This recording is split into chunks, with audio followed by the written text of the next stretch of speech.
What's up, guys? Here we are, another episode of Collegiate Karting 101. How are you guys doing tonight? Got a lot of great stuff to go over today, because syllabus week action was insane. We got ECRC kicking off, and now, great time to be in the college Mario Kart scene. And then we got finals for syllabus week coming up. Insane bracket run that we're going to be having to talk about a lot tonight. Yeah, ECRC, great debut for fours, I think. A lot of different FFA moments that happen as well. So overall, it's going to be a really good stream. But yeah, trying to think. Update-wise, I don't really think we got much. Like, aside from if you're signing up for 6v6 for the Collegiate Karting League spring season, that's still going on. You got ECRC, I think, might still be accepting like late last second submissions. We will see. I don't know for sure, but overall, I think that's about it. So let's just get started. Talk about syllabus week action. Wow, yeah, syllabus week, amazing stuff. So let's get into it right now. Take a look at the brackets. When we last left off, we were at loser semifinals, and you saw one of the craziest matches that we've ever seen. So let's get right into it. Syllabus week. Where's my tables? I swore I had this set up earlier. There it is. Results. Shouts to everyone in chat so far. Saw Spoon, Rumble, that big brown boy, Fitchy, Gold Draco. Happy to see you guys all here right now. Okay. Oklahoma, Peach State. This was a match. This was crazy. I remember just watching. I was preparing for my ECRC match, and then waiting to see the Oklahoma PSP results come in, because I'm in the Oklahoma server, obviously, and then was watching just the Sokaji bot going, and seeing, okay, it's going into race 12. Oklahoma's down 10. And then I see a plus 12 on Waluigi Stadium, and it's oh my gosh. So amazing. Probably a huge upset, honestly. Looking at Oklahoma 493 to Georgia Peach State Patriots 491. Looking at from OU, Rumble with a 97, JWT 91, Golden 85, Rhino Bites 82, Red Tobias 69, and Taikadesa also with a 69. Meanwhile, from Peach State, Spoon with the 133, Luxatone 99, Spruce 74, Ray 66, Shy Guy 61, Ember 58. So, few things that come up here. So yeah, Spoon mentioned that they were up a lot. Oklahoma was up by 44 going in race 9. I know Peach State clawed their way back in. They take the lead going into race 12. And this is Peach State without Dynamo also. So without Kusan, without Dynamo, it's going to be really hard. It's a bit harder for Peach State to pull it off, but it was close overall. I remember just looking at the bot, and it's up and down, up and down, up and down. Yeah, Rumble mentioned, again, the Royal Raceway. Royal Raceway was a big swing for Peach State there, so absolutely clutch.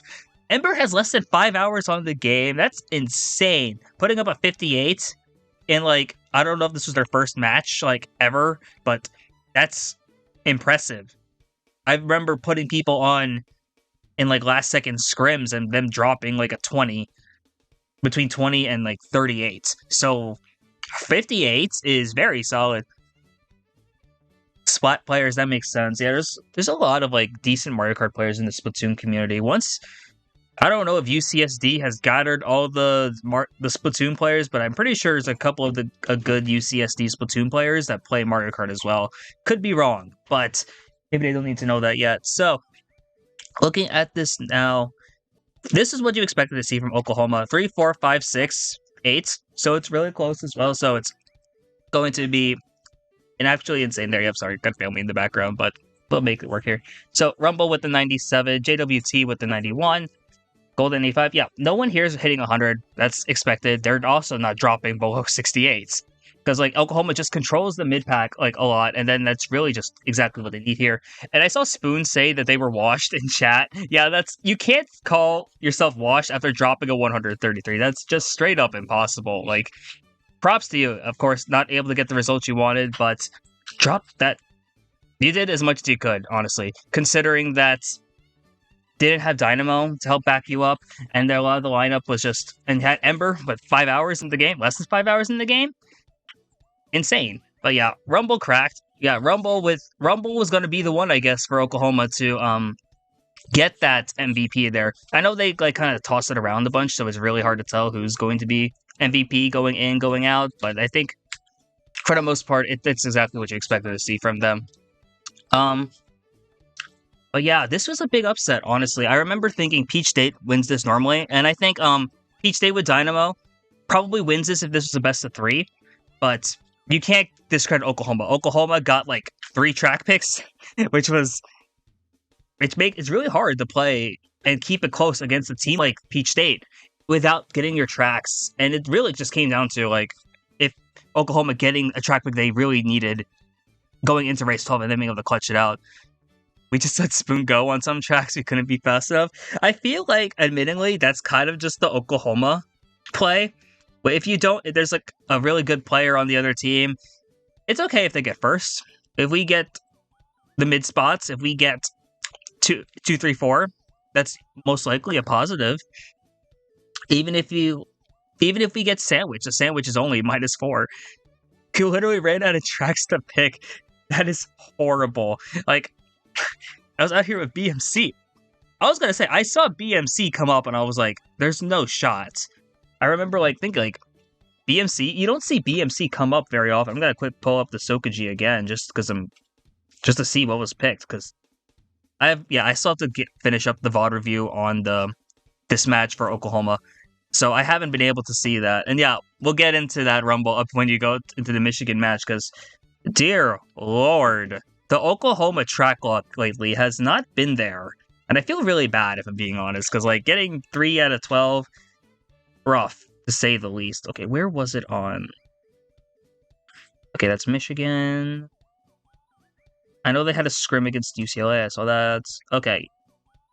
Yeah, I saw the BMC come out and I'm like, excuse me? Yeah, Summit, Mount Wario, Maple, Coconut Mall, LA Laps, DS Mario Circuit, Peach Gardens, Royal, Trainbow, Koopa, Valley, B-dubs. Just transfer Lemons. Low key. Imagine if Lemons hits the transfer portal and the amount of like chaos that's gonna bring. Because Lemons would be such a hot commodity on like any college team. You put like Lemons on Oklahoma and like, oh look, there's potentially the carry they're looking for. You put Lemons on like Peach States, and that depth just is not realistic, and it's just kind of borderline unfair, if we're being quite honest. So I'm not going to be able to see anything there, but essentially looking at other matchups here. The wrong one. Okay. But yeah, imagine if we actually see like some notable transfers coming. That would be absolutely insane. Shout out Rumble with the getting the emoji shoutouts there. But yeah, 493 to 491. This could have gone either way. Legitimately, like, that's my grandmother in the back. Sorry. Yeah, if they don't know them, I don't have any space here. Like, I was legitimately gonna do it from like my normal setup, but I will talk about what happened. I have to stream here instead of like where I normally did. Just what happened on Saturday night. We'll get into that CRC because here was a story and a half. Losers finals. Michigan versus Oklahoma. 529 to 455. There's only just so much you could do if you're Oklahoma in this. Oh my gosh. Okay, I remember seeing that. Yeah, Takadesa reading out Spoon on the line. Yeah, that's legitimately how close it was. That gave the win instead of making it a tie and needing the overtime GP. I've never seen an overtime GP in like matches I followed. Maybe one time in like a year and a half ago, but that's insane. Yeah, clutch plays. Which plays to come in the most? Oh, I expect Stan go tell the ghost you stole your fire. That's rough because that fire would have saved the race at that point. That's rough. I know Oklahoma also like TTB dubs, so they were like really comfortable, really confident going into it. So I think they just had maybe that mental confidence there, just to give them that extra boost there and just get lucky with items. It happens. Talking into Michigan, Oklahoma. Yeah, we see the plus 74 for Michigan, and then you'll get Crow 145, Short 127, Whooper 114, maybe with a 56, Toad with a 49, C2D2 with a 38. Meanwhile, for pay for your flights. I would love to go to SNS 200. I can tell you that's never happening for me. Traveling West Coast is like not realistic, but hey, if any of you are able to go to SNS 200, you should, honestly. So, Michigan, yeah, this is the Oklahoma, exactly what Oklahoma was expecting. Michigan's going to get top 3, and Oklahoma's going to get 4 through 9. It's just that Michigan tops are so hard to break through that I don't think Oklahoma was just able to really put a dent in them, like, at all. I actually don't know if they even got a positive race until, like, the very end. Because the majority of that match was in favor of... Yeah, the majority of that match was in favor of Michigan. They got, they got a couple positives. Yeah, a few positives for Oklahoma there, so that's good. It happens. Yeah, it's just so hard. Like, Crow is insane. Crow is, like, I think the best active player in CKL right now. In just the collegiate community.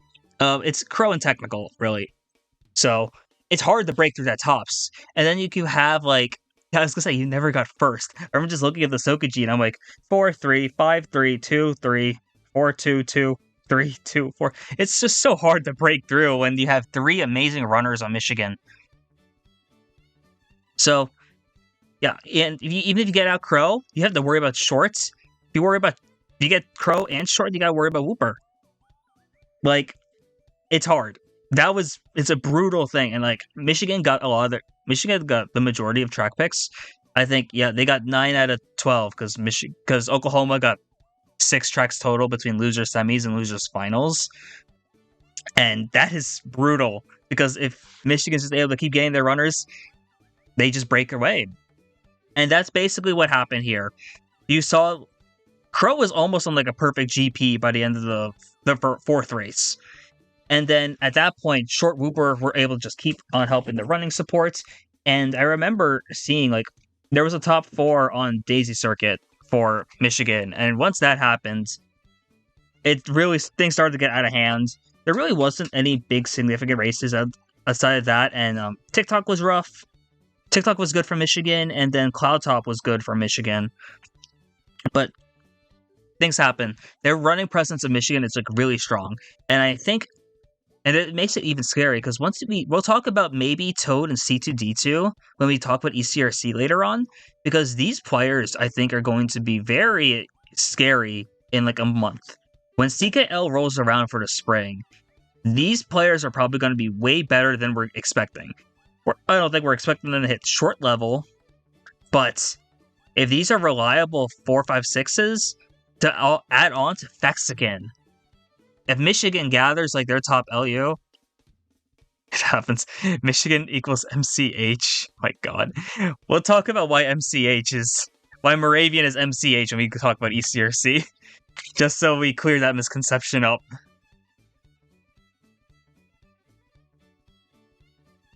Meanwhile, for Oklahoma, this was almost as good as you could expect it from them. And it's like, it's not a bad loss by any means either. No person dropped below 70. Granted, 5 people dropped between 70 and 79. Thank you, Rumble, for understanding that. But really, you can only control the mid-pack so much until you eventually just lose control of it. And I think that's really just this clock struck midnight for Oklahoma, because yeah, if you're minimizing a top 3 from Michigan, if you're only giving them top 3, bottom 3, that's still a -4 for the team that's getting sandwiched. And eventually that just really hurt Oklahoma. Oklahoma kept it kind of close with the exception of Daisy Cruiser, TikTok Clock, and Cloud Top, which alone that is 58 points. Yeah, if those 3 big races were neutral, then that's only a +16 for Michigan. But Michigan was able to really establish their running presence, and Oklahoma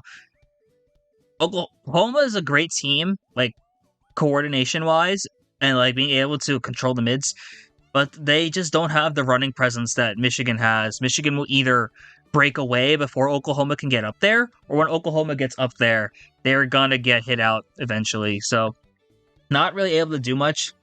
It was just a shame for them, but overall, great run for Oklahoma. I know the general consensus is that Oklahoma is D1. If they're not D1, they're definitely pushing it because of wins on UCLA, a really close loss to UCSD, and a win on Peach State regardless of ending results.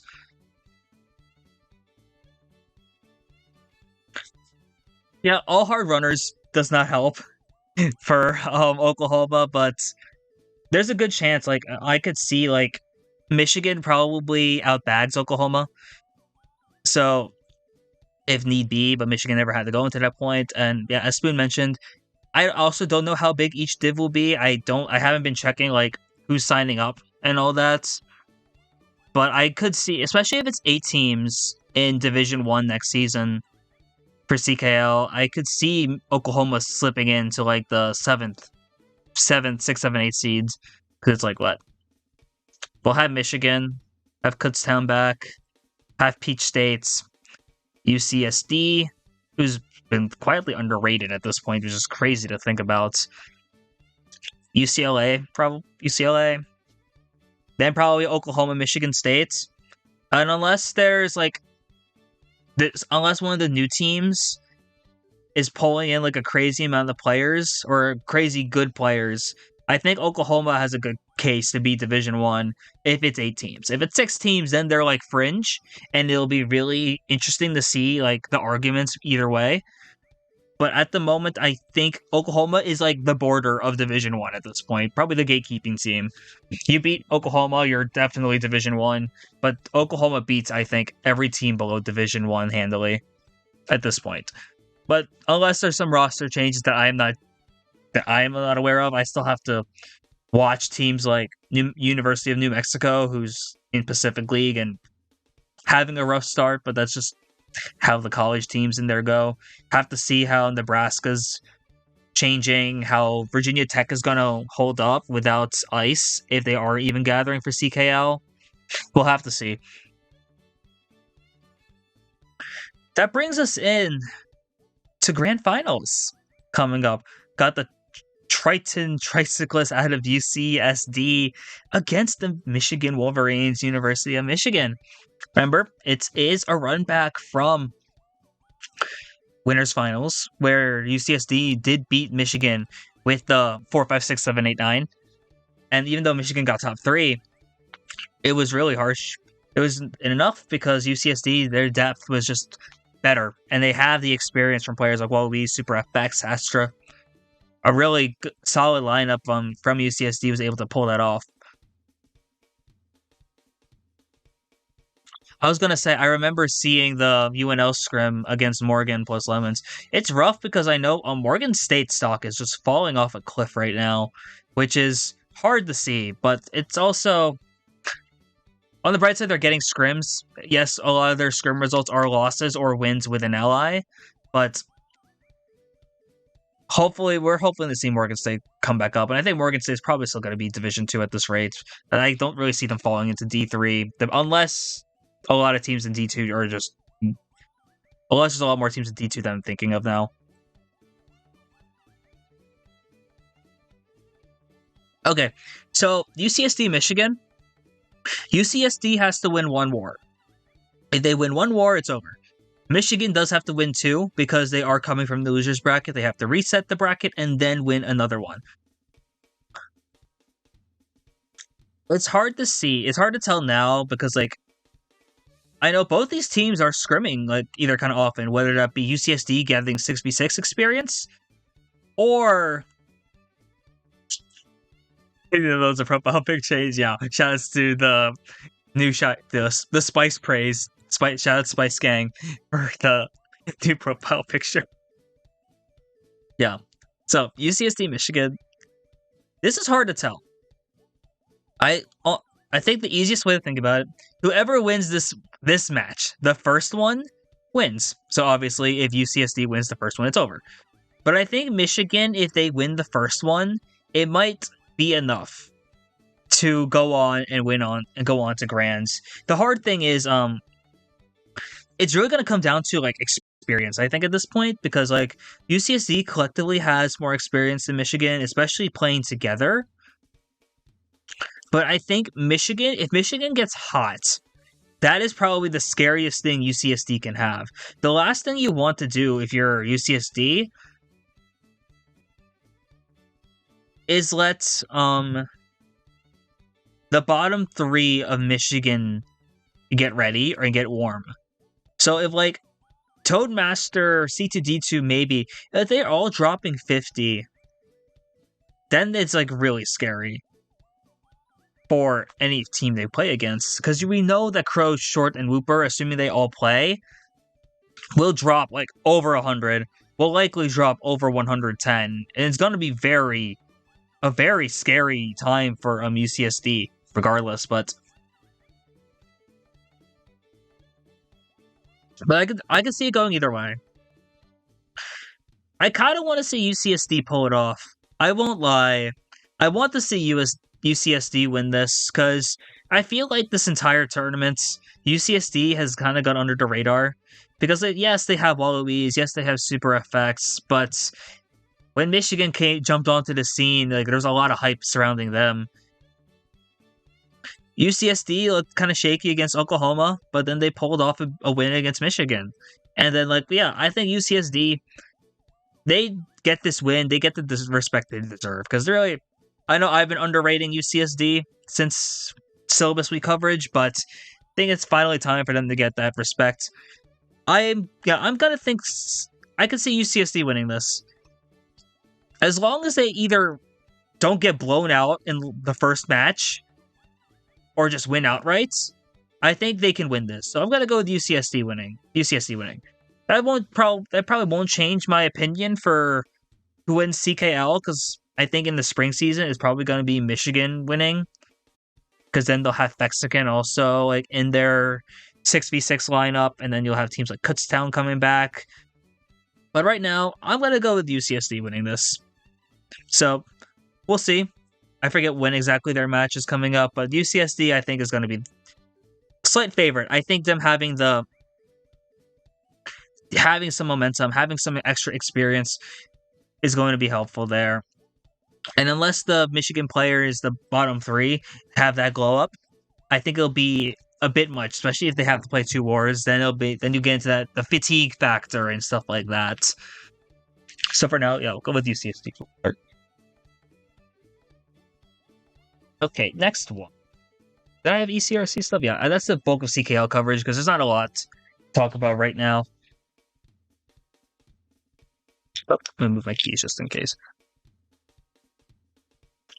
Yeah, so yeah, CKL syllabus week wraps up this weekend, or whenever.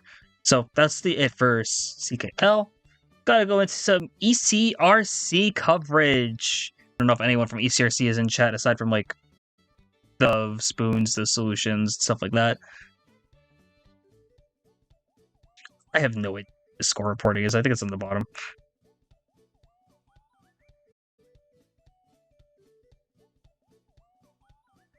Talk about some FFA stuff. We'll go with which is the first one? Okay, I won't lie. The tables in the lower divisions aren't well made. I think that's just no one knows how to make table yet, so eventually that will get better. But let's kick it off with some Division 1 FFA action. Woo, ECRC, let's go. So, here we go. Technical 109, Cynical 103, Bat 96, Bagel 95, Side B 94, Spoon 85, Mexican 81, Ginger Ninja 77, Solution 74, Zay 61, Bow 59, Left Angle 50. For the ECRC people here, yeah, shout out to everyone from ECRC in chat right now. Technical winning, I don't think was a surprise. Did I really have? Is it 109? I might have actually messed that up in my thing on the bottom, but oh well. Tech winning, I think, was expected. Tech was the favorite going in. I will say, Cynical. This was a shock. Like, I know we all know Cynical's very good, but I think the general. Oh, for sure, yeah. Someone invite Rumble to the ECRC server when they get a chance. I probably should do this myself, honestly, but yeah, I'll invite you, Rumble. Where server?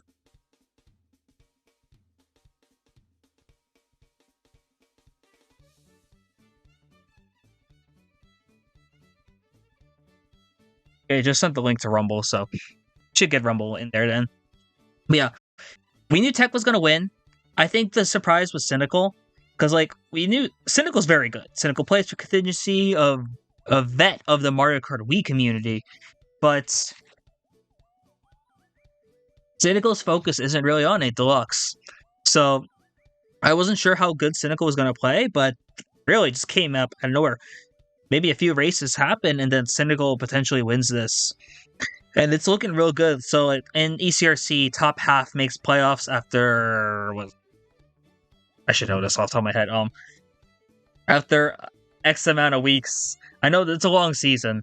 I forget how many. I think it's 6 weeks. Yeah, after 6 matches, I'm pretty sure, but I could be wrong. Staff will check me on that. So yeah.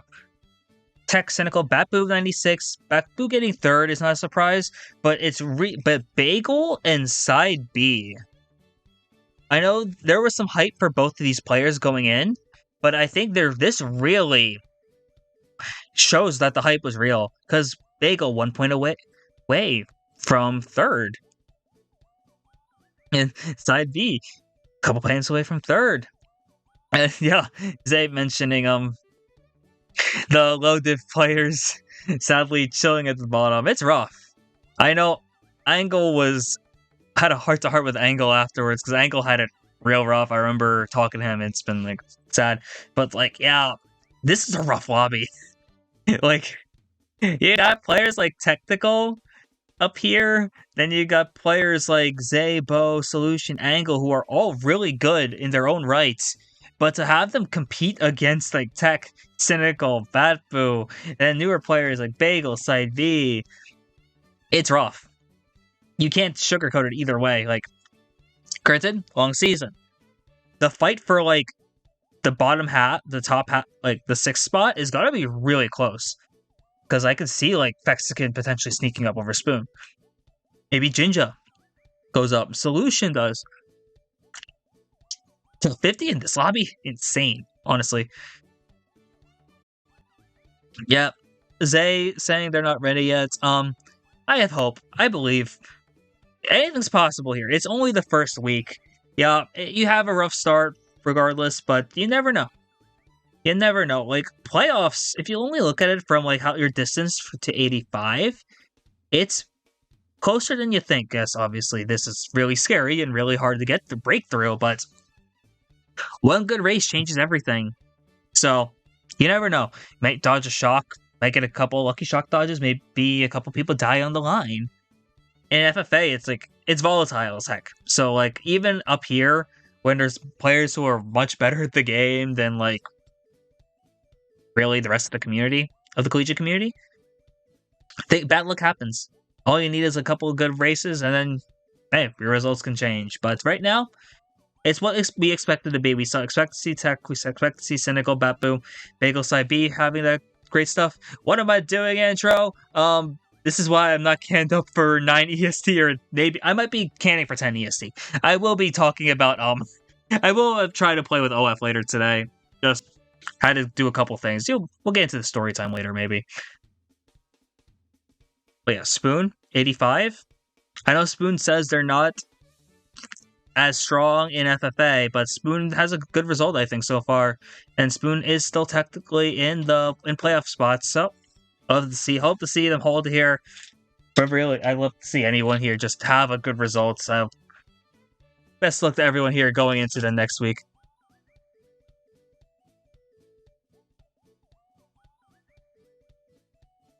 We'll relay the message, yeah. I think there's a couple people going from OF to SNS 200, so maybe. Legitimately, Zay, yeah. To even be in D1 for ECRC is impressive, yeah. Yeah. What am I doing, Andrew? Yeah. More college league stuff. I think this is the only thing I'm streaming about for like the past like weeks. But well, maybe in the future. Yeah, I wish to go to SNS 200 as well, but no money. My money is being saved for MomoCon at this point and Riptide. So yeah, anything West Coast is not happening for me in a while.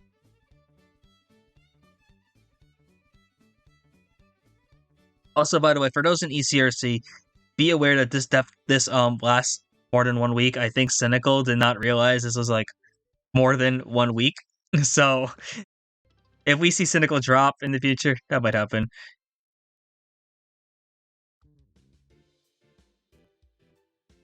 Want to go to Division 2 next? Okay, yeah. Yeah, where's Division 2? Let's start with 2A.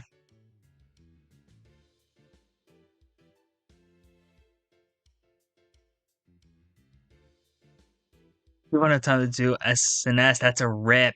Dang, sorry to hear that. Okay, Division 2A, because we had Division 2 is split into Conference A and Conference B. We got, I don't know, Michigan State with a 123, Max with a 98, Creo with a 98, so we got a tie for second.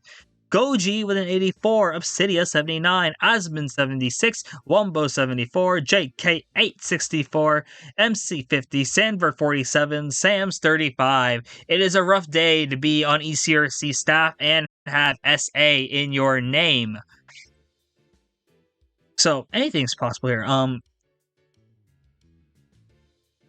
I forget who in this was not playing, but I know at least one person in this conference wasn't. I can't remember if it was Wisp or if Wisp was in the other one. But yeah, I don't know. This is a result we expected to see, because I know, yeah, I don't know, was one of the players I was thinking was like had the case to be D1. Like you could have put I don't know in D1 and it would have made sense. So to see them drop a 123, have a this much of a lead on second and third, second and second.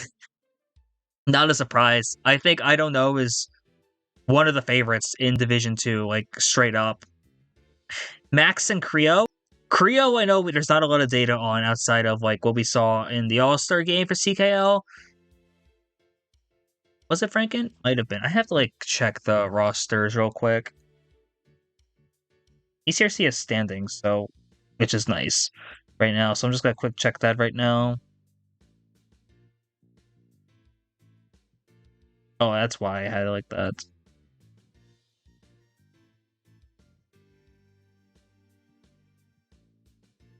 Oh, trombone. Yeah, trombone wizard. I think. Unless that was the unless the things changed. I'm pretty sure it's Trombone Wizard, who is from Alabama, who's not there. Target even listed? It was Trombone? Okay. That makes sense. But Trombone's a foul player, but either way, I still think I don't know wins this. Like, this is just I think I don't know probably clears the rest of this lobby. Like, just off this. I know it's early. We might see some things change. We could see some big moves happening. Max and Creo, maybe they go up there. Creo, I know we don't have a lot of data on, but UAH I think has been really underrated. Really love to see Creo making a massive splash here. Max, similar result. I forget where Max is from, but University of Florida. So I'd love to see University of Florida and UAH really make some big moves here. Goji, 84, solid result from them. Representing University of Iona. Obsidia from Oregon State. This is another solid result there. But yeah, between like Obsidia, Esmond, Wumbo, this was really close. Target, I don't know, on Friday? No. Yeah, I'm not allowed to acknowledge any tampering, so I won't say anything. If I remember seeing in the PWE chat, I think Asmund is not going to be there this Friday, which is rough, but I think they're going to be on there for Saturday for fours. But yeah, I'm pretty sure they're busy on Friday, so I think Asmund's out for next week or this week. Yo, thank you for the follow. Yo, Luna! Oh, snap! How you doing? Haven't heard from you in a while. Yeah, I have a follower goal thing, and I don't know what I'm going to do with it. I actually don't know why I had that follower goal anyway. But yeah, shout out Luna for actually a former teammate of mine on Team Upload. Happy to hear you. Thank you, everyone. We hit our follower goal that I didn't realize I had up there. But hey, shout out. But yeah, shout out Luna for hopping into chat. Hope you're doing well.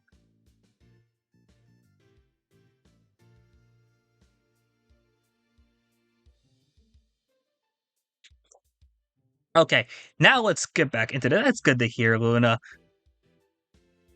Okay, where were we with this? Aspen's probably not gonna be there. Wumbo, I know, looking for a redemption arc this Friday. Hoping to see it personally. I'm biased. I had the Moravian sweatshirt on. Go Hounds. I'm not even a student there anymore, which is hilarious. But looking to see potentially, we could see a shakeup, honestly. And I wouldn't be surprised to see JK8 or MC do well next week either. I don't know if Sambert's playing next week. I'll be quite honest. I have to ask because I know Sambert's had it rough. Sam's as well had it rough. So we will see if they what's the status on them going forward. But regardless, once we add Trombone Wizard in, I think Trombone Wizard's fighting for these like probably for the fifth spot here as well. So like really, I think the top four is probably going to be consistent. You're going to have I don't know. You're going to have Max. You're going to have Creo, Goji. But then you have like Trombone, Obsidia, Asmund, Wumbo. A lot of different schools represented there, and they're really all fighting for 2 spots in playoffs. And then you can see JK8 or MC do the same thing as well.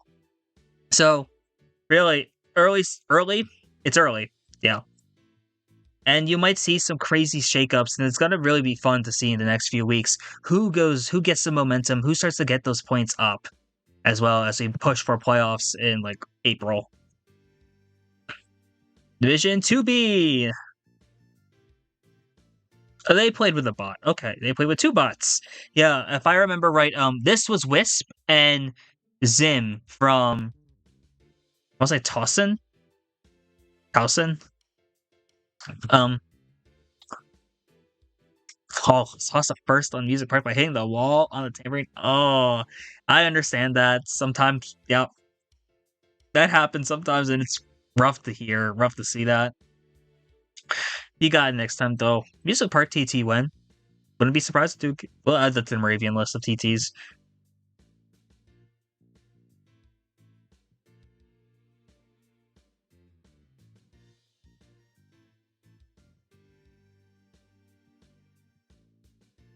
Sorry, I had to quick check something there. Oh, dang, you get 4th overall if you hit it? That's a big change. That's rough. Lord. Okay. 2B, Dynamo 130. Jay from Alabama 121, Nitro from Morgan State 94, Glacial from McDaniel 90, Steepy in 87, Anomaly 87, both from Kutztown, Baja from Moravian 82, Renko from Tennessee 77, Cobalone 76 from Nelson, Klob from Morgan State, 74, and then 2 bots. Weebo Shroomless. I'm gonna go 236. I'm gonna go 236. Probably, I know Angle has a good time. Angle's like right off of my RMP time. So I know my RMP is like 158 Shroomless and like 157-ish. Yo, I got that correctly. Let's go. It's better than my Shroom time. Which I have to get back onto Weibo at some point because I have not TT'd that in a while. For some reason, I'm TTing Dragon and Thwomp Ruins. Never thought I would be doing those. 236.805. Yo, that's hype. Let's love to see it, Andro. So looking at this lobby, Dynamo, the Dynamo is proving why we call him Kusan. Like, 130? It's insane. That's true. Dragon is better than TR, honestly. 130 was what we wanted to see from Dynamo. We knew Dynamo was going to be good. Dynamo was one of the players I was considering in D1. So really happy to see this amazing play from them.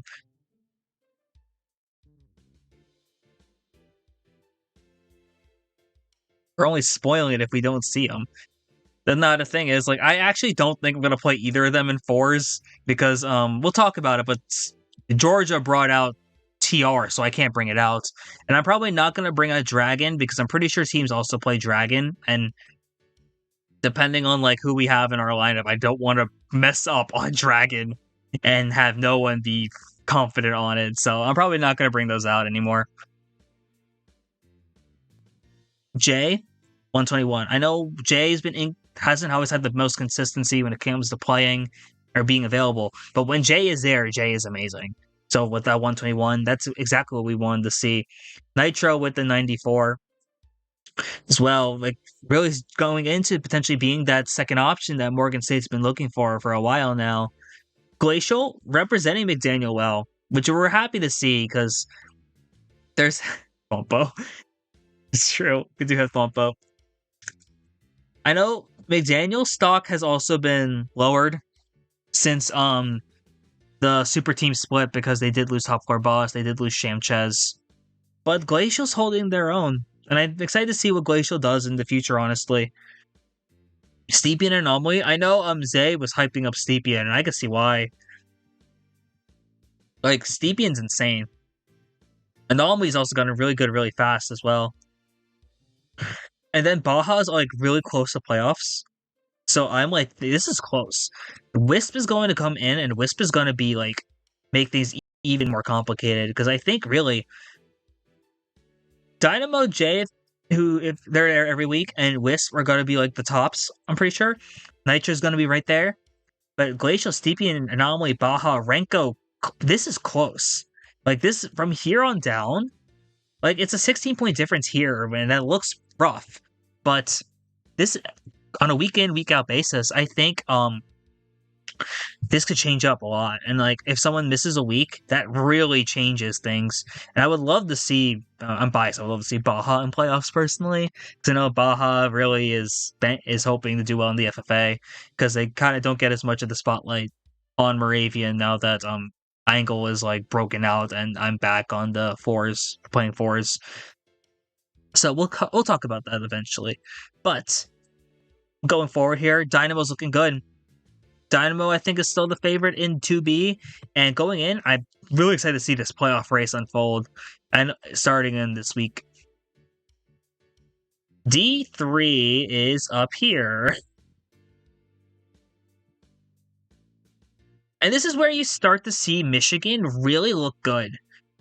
Toadmaster, 120. Sunset from Kutztown, 115. Mudkip, 114. Cheese from UAH, 107. Steamy, 104. Blizzard, 103. Both from Virginia Tech. MJ, 90. Iman, 91 with an 89. And Ronan with a 58. Nitro has been your saving grace. Yeah, Nitro has been insane. Nitro's like on my short list of most improved for next season in CKL. Or even if we do ECRC rewards, I'm looking to see Nitro as like one of the top names going forward, and I'm really excited to see what they do. Baja goated, also true. Like, freaking love Baja, hoping that they're doing well. I think they're busy with homework right now, so they're not on stream, but never know. So, this is why I'm like, I had a conversation with a few people a few weeks ago. Why ECRC is like so valuable is for players like Toad, who like on Michigan, they're not going to get any of the attention when they have Pro, Whooper, Short, Mexican. And it's hard to see them get those points. But in ECRC, in FFA, they can shine. And Toadmaster is getting really good. Like, this is a great result, especially because like there's some experienced players. I know Sunset's really good. Sunset arguably should have been D2. Steamy and Blizzard are really good as well. But Kip's solid and really had a great performance there too. So this is an amazing development ground. I don't know if I want to call it a minor league, because I don't think this is the best way to call ECRC, but putting the FFA is such good development to like develop those like the confidence and like the running ability, the individual play. So, because I think Toad is going to be very good. It's like if Toad Master develops into like the great fifth option at Michigan, like oh my god, what do you do in 6v6? And Toad's going to be really important for fours as well, getting that like extended role. Potentially, Wumbo.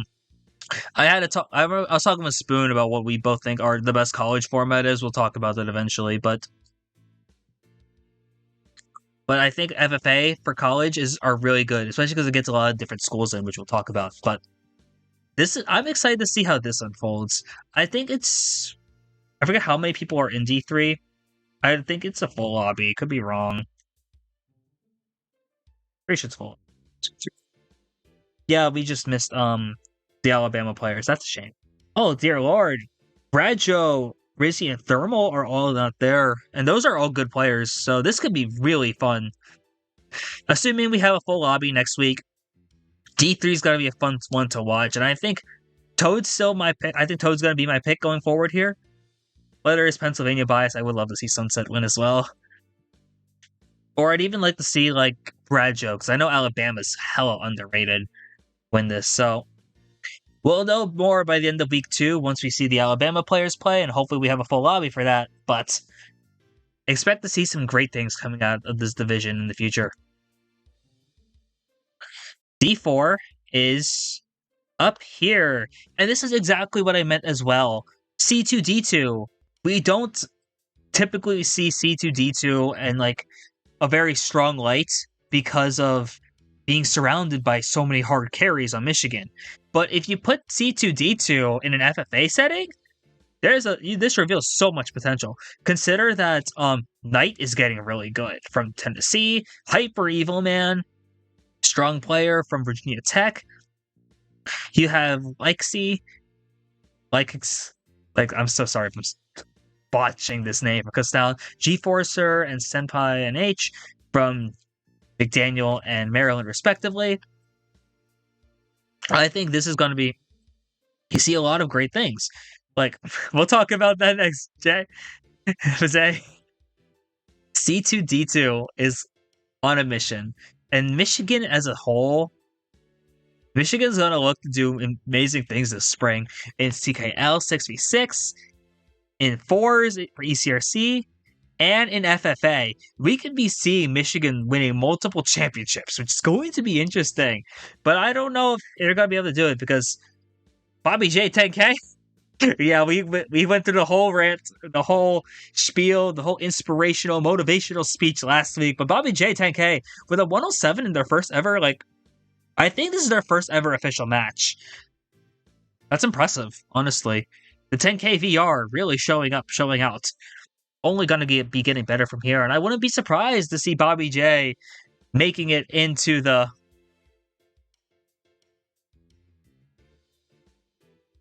You want me to say that Baby Park is the best track of the game? For $5, hey, we'll take it for $5. I think Baby Park is actually hella underrated. Baby Park is like really fun to play casually, and Baby Park and 200cc is like legitimately my like one course I can play, which is so sad. But like I actually really enjoy Baby Park on 200 to the point where yeah, I can see an argument for Baby Park being like the best course in the game. I'll move it up on my tier list eventually, but yeah, Baby Park, best course in the game. Yeah, I agree with Green Terror Esports right there. C2D2, Hyper Evil Man, Knight, Bobby J10K, who's gonna be a menace.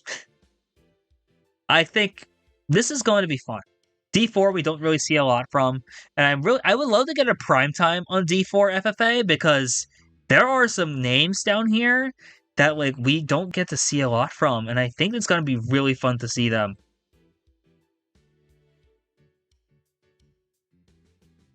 To see like who does well here. Also, imagine a Bobby J 10K POV for prime time. That'd be so fun. Get a spot between C2D2, Bobby J, Knight. Oh man, that'd be amazing. Keep running the Queen Terror account. I could see it. I could see it. D5. Okay, D5A might be up there. Oh, D5A is here. Nice. Okay. So the fun thing about D5 is we didn't know like anything about any of these players. There's very few things we knew about them. So we look at Itsami from NC State. Just coming up out of nowhere with a 139. Insane. She had an amazing run. And I'm really excited to see this. Another Heidelberg player, JDP with the 120. Kit Kat from HU. Is that how I want to say it's Howard with the 105. Ocean from Kutztown 102. Saiku from Oregon State 893. Aqua from PWE 84. Reb, I think, from PWE as well with the 69. And Jojo from Morgan State with the 60.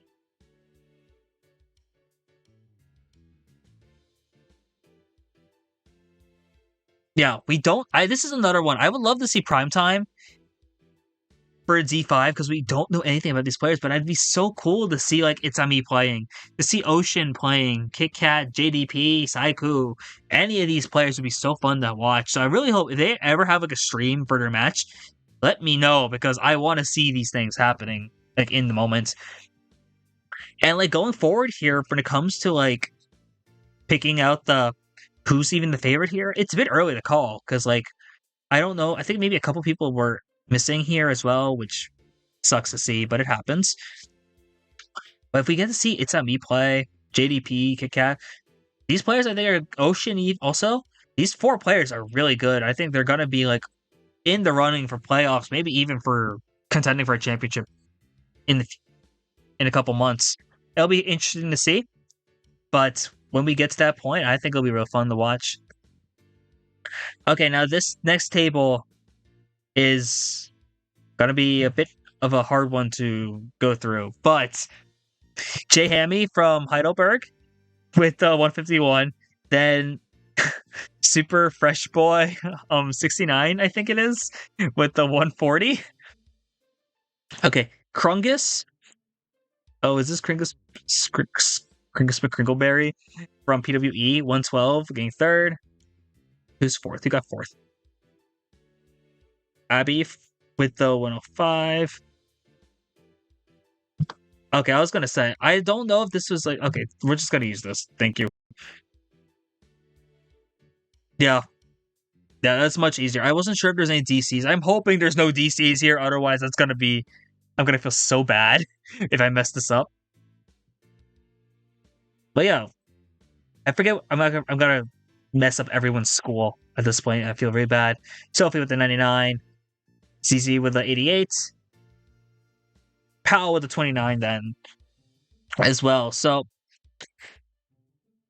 we were talking about Bobby J 10K from Heidelberg.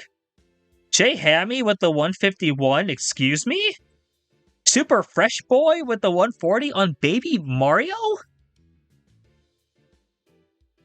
Hey, do you want to compete in FFA? I think the plan is to expand West Coast or expand past the Mississippi. I guess that's probably the best way to put it.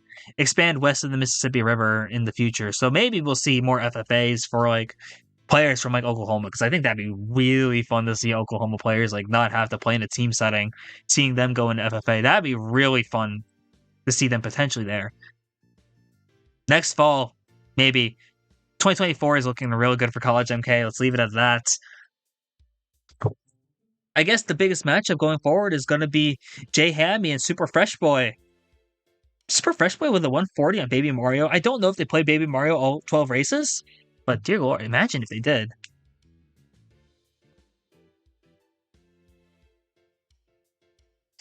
The OU Interclan FFAs are legendary. I gotta let me VOD review that at some point. That'd be funny as heck. But yeah, Jay Hammy, Fresh. These are the 2 names I'm really looking out for right now. But hey, if Scrungus or Abby making the run as well, oh, that's gonna be fun to watch. Okay, 4s. I know that Michigan State, and Alabama's match has been rescheduled. Originally it was going to be last Saturday, and originally ended in a tie with Michigan State and Bama winning, and Michigan getting last, but they're just gonna double up when they play in week 6. So I think that's just better. Ties in fours is gonna be kind of wonky, so I'm really glad we don't have to deal with that. Take it all with Division 1 fours. We're looking at Peach State, Moravian, and Maryland. For those who don't know, yes, we mentioned it earlier, but MCH is Moravian Cyberhound. Cyberhounds being the esports name for Moravian because their mascot's the Greyhounds, and didn't want to associate us completely with Moravian. We could have been MU, but when I made the team on MKC, originally we were MRVN, and now it's MCH because I think MCH is just, I like 3-letter tags instead of 4, anything to make it easier. But we'll talk about that eventually.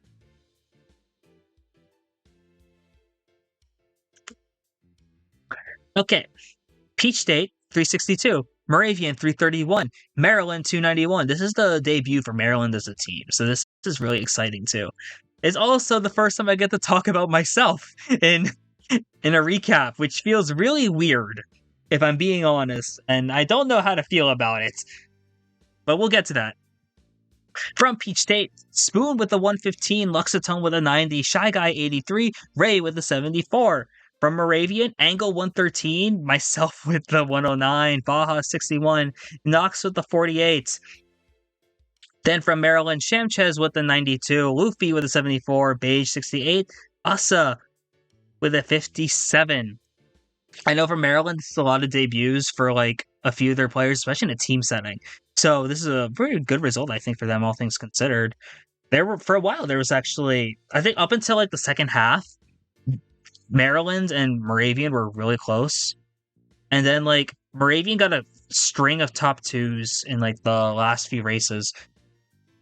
And honestly, while this looks like a big result, plus 31, in FF in 4s, it's only a plus 36 difference from like top 4 and then bottom 4. So Moravian was top 4 on lap 3 Maple Treeway, and if they held there was a chance they could have won the entire thing. But Maryland pulls 2 shocks, dodges one of Peach State's twice, and then they just messed up our top 4, couldn't get the fridge, and then Peach State ends up winning. I think Peach State probably wins. I think they were having a lot of like the 5 through 8 anyway, so I don't think it would have been enough for Moravian to pull it off. But it would have been closer, and if Peach State had a rough result or just had a rough time, maybe Moravian wins. It's gonna be close, but consider that Peach State also didn't have Dynamo playing. Granted, Moravian doesn't have Wumbo playing either, but Dynamo would have been huge for Peach State here, because on Spoon, Luxatone, Dynamo, and Shy Guy's playing well, that Peach State's going to be really scary going forward.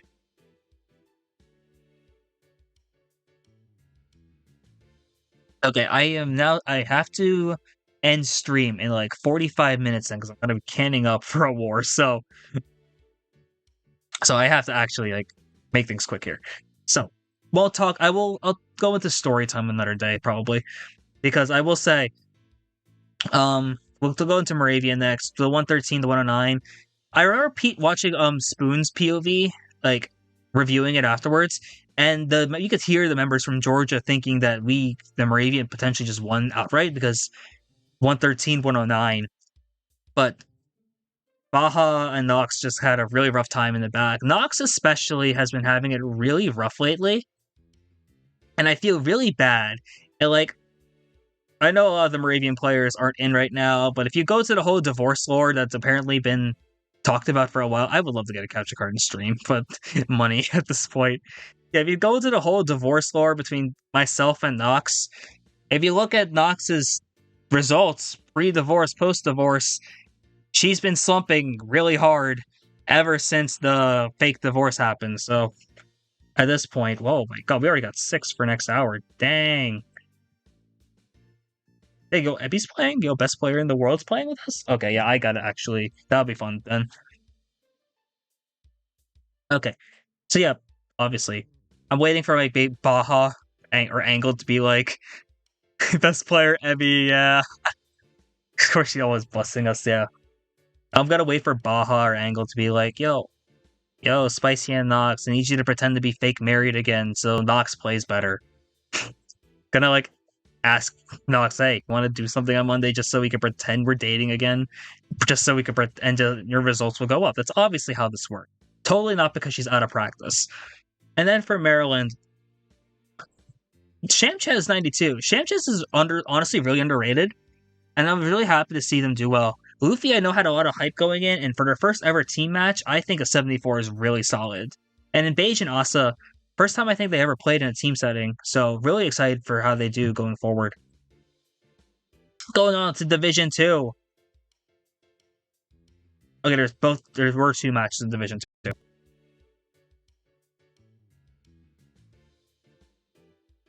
Okay, Tennessee 349, UAH 329, Morgan State 306. But a story of carries, dear Lord. Evolved from Tennessee with the 141, Creo from UAH with the 105, Morgan State's Isaiah with the 133. Yeah, carries are beyond carries at this point. Karina is evolved, yes. So we knew Tennessee was going to be good once Evolve got on there, and like I think these 4s are really fun to watch, or really fun to keep track of, because you're going to see teams like Tennessee who went into syllabus week really having nothing going for them, and now they added Evolved, and they are one of the biggest contenders in ECRC right now, and I'm excited to see how they go forward with that. And now Ghost developing pretty quickly as well. Will with 75 and Cisco 48. There's a few other players from Tennessee who are going to be getting in, I think, over the next few weeks. So I'm really excited to see how they play going forward. And I think Tennessee is probably Division 2 at this rate for CKL, assuming they're going to be having 6. I'm pretty sure they will have at least 6. They already had enough for syllabus week. I can't see them not having enough for CKL. Then you have UAH. Creo's still good. Even going up against talent like Zay and Evolved, getting 3rd overall in the lobby by like a pretty significant amount, over 14 against Green from their team. And Green's looking really good as well. They did have 12 for syllabus week, right? So yeah, Tennessee should be fine. UAH as a core, I'm really excited to see what they do. Waluigi pinball moment, no!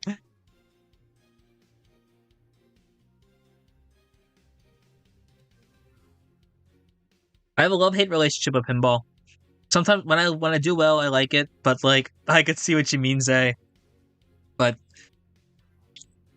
unfortunate there. UAH though, I think it's gonna be really good. If all got 1st, you got 8th. Yeah, that checks out. That's the difference there. Evolve's just really good. Evolved in D2 is scary. There's just some really scary carries in Division 2 for ECRC, so I'm really interested to see how this plays out, because we haven't seen Sienna play yet. And we'll talk about Virginia Tech, because Virginia Tech is like kind of unfair in this, honestly, if they get Ice playing again, but we'll see if that happens. And Morgan State, we have Zay with the 133, Shaq 73, Ronan 51, Obsidia 49. I think it was just an off game from Ronan and Obsidia. And I think when Zay is doing as much as they can to get that carry like they normally do, Shaq coming in clutch with some extra support, I think if things just go Morgan State's way, they probably get 2nd, maybe even get 1st. I think these 3 are really close together. Like, only this is a 43-point difference between 1st and 3rd. I think going forward, this is going to be a fun matchup to watch. You want to see how these teams go up against each other, because I think these are probably the 3 of the favorites, if not the 3 favorites going forward for this division.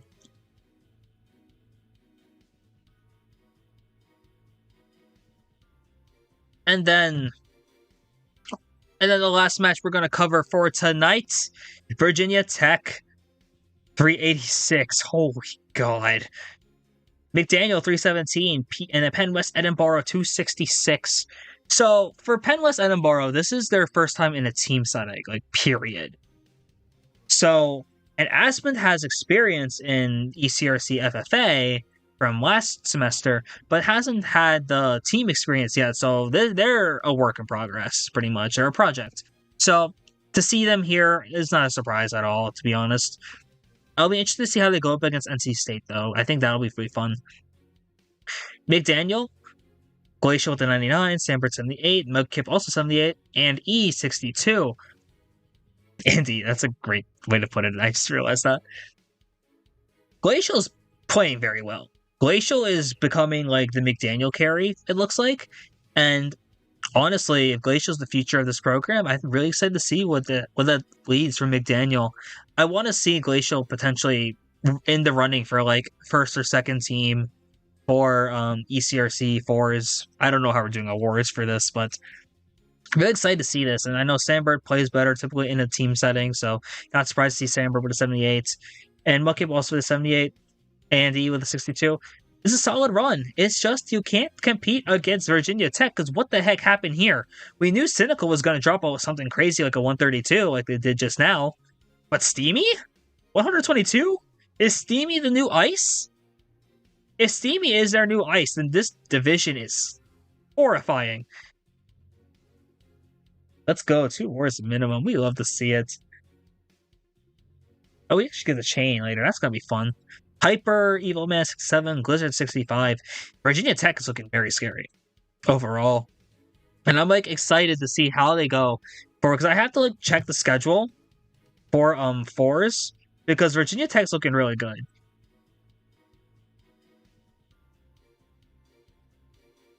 We don't actually use this. Oops.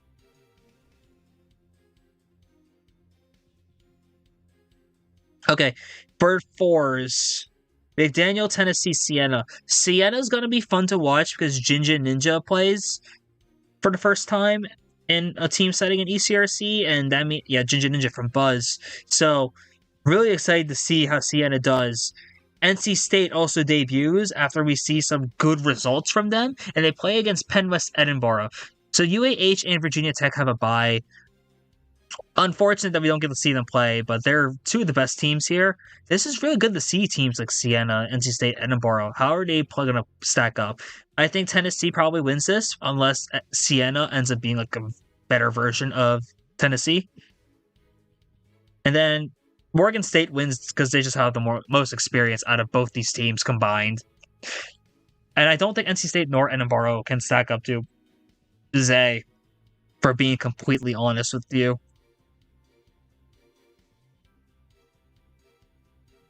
Division 1 fours next week. Okay. Moravian, Michigan, Peach State. This is good. This is a great matchup, honestly. Because we get to see Michigan play. I think Michigan's actually going to have enough because I asked both teams earlier. And it looks like they're going to be able to play at normal time, which is fun. Michigan and Peach State, this matchup I really want to see. I know Moravian's here too, but the alumni rule for fours says that if you can gather with current students, then the alumni can't play, which means unless someone needs a sub, I am not playing this week, it looks like, which is heartbreaking. But I'm gonna watch Moravian try and hold it down with Angle, Wumbo, Knox, and Baja. Michigan, I'm really interested to see who's playing for Michigan here. I know Crow isn't doing ECRC fours, so it's going to be Shorts, Whooper, Mexican, and a fourth potentially. But depending on who that fourth is, this could be really interesting. And Peach State, the depth here, if Dynamo plays with Spoon and Lexitone, dear lord, this is going to be a very fun matchup. I'm really excited. This would be like a primetime matchup most weeks, like legitimately. Bama, Michigan State, Maryland's. I'm gonna go Peach State, by the way, up here, if I didn't say that already. Michigan State, Bama is such a good matchup. Like, Michigan State has gone so under the radar ever since the House divided, split up. Because, like, yeah, short is Michigan, not Michigan State, but you still have Nova, you still have Silver, you still have I don't know on Michigan State, and I think Michigan State wins this. Yes, Solution's great, J is great, but I think Michigan State is so deep. There's no weak spot on Michigan State. They might not have the carry that other teams here have, but I don't know is getting so close to that point if they're not already there, to the point where I'm going to say Michigan State wins this. I'm going to go Michigan State first, Bama second, Maryland third. Up here, Peach State, Michigan, Moravia. And I think Peach State is probably going to have... I think they're a bit more coordinated. Granted, if Michigan brings out their top three, then things might be different. But I have a feeling maybe one of them won't be there. We will see.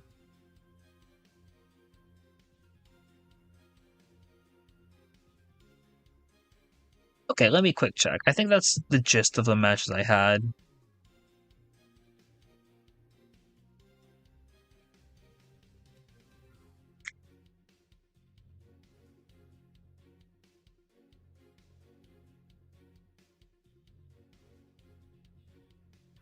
So for those who don't, we'll end stream with like a short story. For those who don't know, I put this in chat a couple days ago. Images preceding unfortunate events has happened. So you should, Andrew, you should totally go to a small school in Pennsylvania known as Moravian University and play there, because we'll take you. They need some players as well. So for those who don't know, I posted this after ECRC 4s, and we took this images preceding unfortunate events. So I took my family out. I don't care, Andrew. We'll move you out there. We'll move you out there. So after ECRC, Knox, Baja, Angle, myself, we got we went to get milkshakes, something like that. Yeah, we went to get milkshakes. I drove because why not? Little family outing, I guess, at this point, because yes, we're divorced, but hey, these are our children. That's how we're gonna celebrate that. And because it was a good effort. It was a great match, honestly. So thought it'd be fun to celebrate there. Plus, it was like a late birthday celebration for me, kind of. So couldn't do Cheesecake Factory like we wanted to, but it was fun just to do this. Got a chance to hang out with these guys. Really like that. We spent 45 minutes just in my car talking about the lore, all the lore that's between Nox and myself, and also Baja. And about to leave. 45 minutes after talking with her, had the light on. Not thinking he was gonna do anything. Angle and Baja try to leave, and they're okay. We're gonna go. I'm gonna drop Nox back at her sorority house. I try to turn my car on, my freaking car battery's dead. So that was funny. The images preceding unfortunate events. The amount of crap I had to do, because I was basically stuck on campus, campus I graduated from until 1 a.m. just to get something done with my car. So car battery just not there. Basically, had to get it jumped. Died the next day again. Had to get my car serviced, and that's been a doozy. So yeah. Later played on a 2 a.m. squad queue, which was fun, but that's the gist of it.